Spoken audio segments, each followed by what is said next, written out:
चुनावी शोर शराबे से हटकर हर नतीजे के पीछे ना आंकड़ों की एक कहानी होती है। आज हम राजस्थान की सिरोही विधानसभा सीट के 2023 के नतीजों को जरा गहराई से समझेंगे। हमारा मकसद सिर्फ हार जीत का विश्लेषण करना नहीं है, बल्कि डेटा के आईने में ये समझना है कि सिरोही के वोटर असल में कह क्या रहे हैं। तो हम इस सफर में करेंगे क्या? सबसे पहले जमीन की नब्ज को टटोलेंगे, फिर 2023 के फैसले पर नजर डालेंगे, इसके बाद सिरोही के चुनावी इतिहास को खंगालेंगे। ये जो वोट में बदलाव आया है, इसकी चीरफाड़ करेंगे और फिर सुनेंगे कि वोटर की आवाज क्या है। और आखिर में इन सब से सीखकर आगे का रास्ता क्या हो सकता है, इसका एक खाका देखेंगे। तो चलिए शुरुआत करते हैं बिल्कुल जमीन से। किसी भी चुनावी कहानी को अगर समझना है ना, तो सबसे पहले उस जगह के लोगों, उनकी रोजी रोटी और उनके सबसे बड़े मुद्दे जैसे पानी को समझना पड़ता है।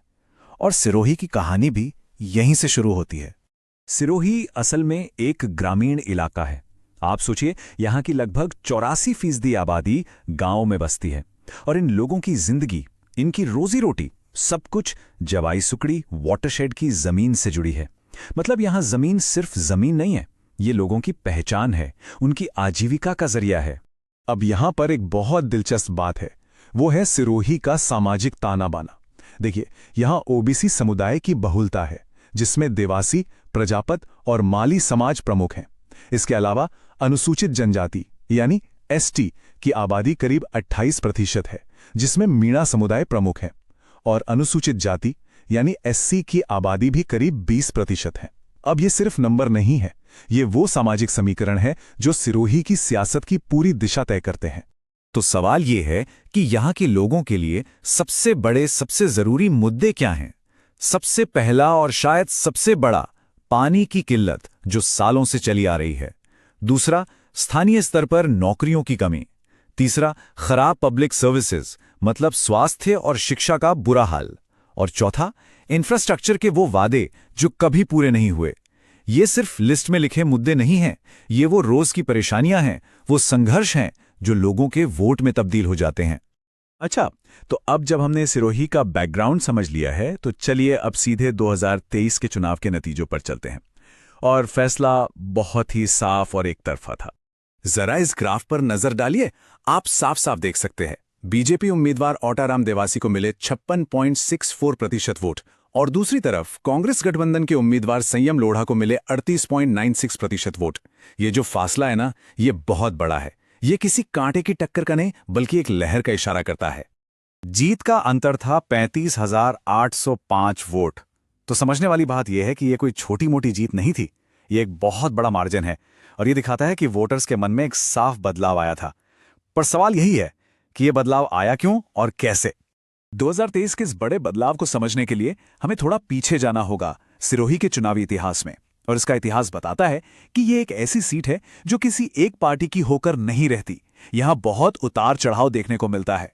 इस टेबल को देखिए, 2008 और 2013 बीजेपी जीती, फिर 2018 में कांग्रेस से जुड़े एक निर्दलीय उम्मीदवार जीत गए और फिर 2023 में बीजेपी ने जबरदस्त वापसी की। यह पैटर्न क्या बताता है? यह साफ दिखाता है कि सिरोही एक स्विंग सीट है। यहां के वोटर्स किसी एक पार्टी से बंधे नहीं हैं, वो हर चुनाव में अपने विकल्पों को तौलते हैं।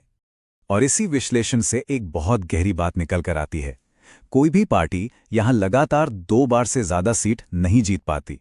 इसका सीधा सा मतलब है कि यहां के वोटर हर बार काम और उम्मीदवार को देखकर वोट करते हैं, सिर्फ पार्टी का झंडा देखकर नहीं। ये एक तरह से एक बहुत मैच्योर डेमोक्रेसी की निशानी है। तो चलिए अब इस बदलाव की तह में उतरते हैं, इसकी एनाटॉमी को समझते हैं। आखिर सिर्फ एक चुनाव में इतना बड़ा स्विंग कैसे आ गया? ये वोट गए तो गए कहां? ये स्लाइड एक तरह से पूरी कहानी कह देती है।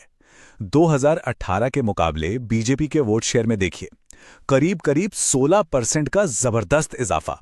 और वहीं दूसरी तरफ कांग्रेस और उसके सहयोगियों का वोट शेयर लगभग 6.5% घट गया। मतलब पासा पूरी तरह से पलट गया। तो यह हुआ कैसे? इसकी सबसे बड़ी वजह क्या थी? डेटा बताता है कि बीजेपी ने ओबीसी और एसटी, खासकर मीणा समुदाय में बड़ी सेंध लगाई। ये वो समुदाय थे जो पहले उनके विरोधी खेमे का मजबूत आधार माने जाते थे। तो यहां यह साफ दिखता है कि कैसे प्रमुख वोट बैंक्स के अंदर हुए बदलाव ने पुराने समीकरणों को तोड़ दिया और नतीजों को पूरी तरह बदल कर रख दिया। अब इन चुनावी आंकड़ों को जरा उन असल मुद्दों से जोड़कर देखते हैं जो सिरोही के लोगों के लिए सबसे ज्यादा अहमियत रखते हैं। क्योंकि याद रखिए, हर वोट के पीछे एक कहानी होती है, एक उम्मीद होती है या फिर एक शिकायत। ये जो वोटर की शिकायतों का हीट मैप है ना, ये बहुत कुछ कहता है। पीने के पानी की कमी, बेरोजगारी और स्वास्थ्य सुविधाएं, ये तीनों हाई इंटेंसिटी वाले मुद्दे हैं। मतलब ये वो मुद्दे हैं जो लोगों की रोजमर्रा की जिंदगी पर सीधा असर डालते हैं। और जब लोगों की ये बुनियादी जरूरतें ही पूरी नहीं होती तो वो बदलाव के लिए वोट करते हैं। और यहीं से एक बड़ा सवाल खड़ा होता है, जब अधूरे वादों की वजह से भरोसा टूट जाता है तो फिर से शासन करने का जनादेश हासिल करने का रास्ता क्या है? ये भरोसे का सवाल बहुत गहरा है। हमारा संविधान हर नागरिक को सम्मान से जीने का अधिकार देता है और एक स्वस्थ लोकतंत्र में संवाद दो तरफा होता है। जनता अपनी बात रखती है और शासन की भी जिम्मेदारी बनती है कि वो सुने। यही वो नींव है जिस पर कोई भी सच्चा जनादेश खड़ा होता है। तो इसका जवाब एक सिस्टमैटिक, एक बहुआयामी अप्रोच में छिपा है। चलिए एक ऐसे 4 पॉइंट ब्लूप्रिंट पर नजर डालते हैं जो किसी भी राजनीतिक दल को जमीन पर लोगों से दोबारा जुड़ने में मदद कर सकता है। इस रणनीति के 4 मजबूत स्तंभ हैं। पहला है इलेक्टोरल फेस, मतलब चुनावी चेहरा। इसका मतलब है ग्रामीण इलाकों पर एक एक बूथ पर माइक्रो टारगेटिंग करना। दूसरा ऑर्गेनाइजेशनल फेस, यानी जमीनी स्तर पर पार्टी के संगठन को, उसके ढांचे को फिर से खड़ा करना। तीसरा है नैरेटिव फेस, यानी एक पॉजिटिव, मुद्दों पर आधारित कहानी बनाना जो लोगों के दिलों को छुए। और चौथा रिसोर्स फेज, मतलब इस पूरी मशीन को चलाने के लिए सही तरीके से और सही जगह पर संसाधन लगाना। और इस पूरे ब्लूप्रिंट का मकसद सिर्फ चुनाव जीतना नहीं है, बल्कि वोटर्स के साथ एक गहरा रिश्ता बनाना है। क्योंकि राजनीतिक जनादेश का असली मतलब चुनाव जीतना नहीं होता। इसका मतलब होता है लोगों का भरोसा जीतना, एक ऐसी साफ और एक्शन लेने वाली योजना बनाकर जिस पर अमल भी हो, जो लोगों की असल जरूरतों को पूरा करे। तो सिरोही के इस पूरे विश्लेषण से जो सबक मिलता है वो किसी भी राजनीतिक दल के लिए एक बहुत बड़ी सीख है। ये हमें कुछ बहुत ही बुनियादी बातें याद दिलाता है जिन्हें हम अक्सर चुनावी शोर में भूल जाते हैं।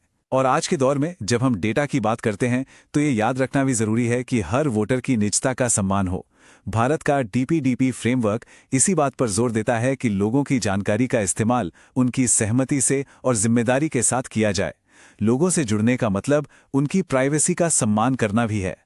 आखिर में शासन को बड़े बड़े भाषणों या राजनीतिक शोर शराबे से नहीं आका जाता, उसे आका जाता है घरों में आते पानी से, युवाओं को मिलती नौकरियों से और हर इंसान की रोजमर्रा की जिंदगी में सम्मान से। जब तक शासन लोगों की इन बुनियादी जरूरतों को पूरा नहीं करता, तब तक कोई भी जनादेश स्थायी नहीं हो सकता। तो हम इस सवाल के साथ अपनी बात खत्म करते हैं। जब वोटों की गिनती पूरी हो जाती है तो वो आंकड़े असल में लोगों की जरूरतों के बारे में कौन सी कहानी सुना रहे होते हैं? शायद असली चुनौती उस कहानी को सिर्फ सुनना नहीं, बल्कि उसे समझकर उस पर अमल करना है।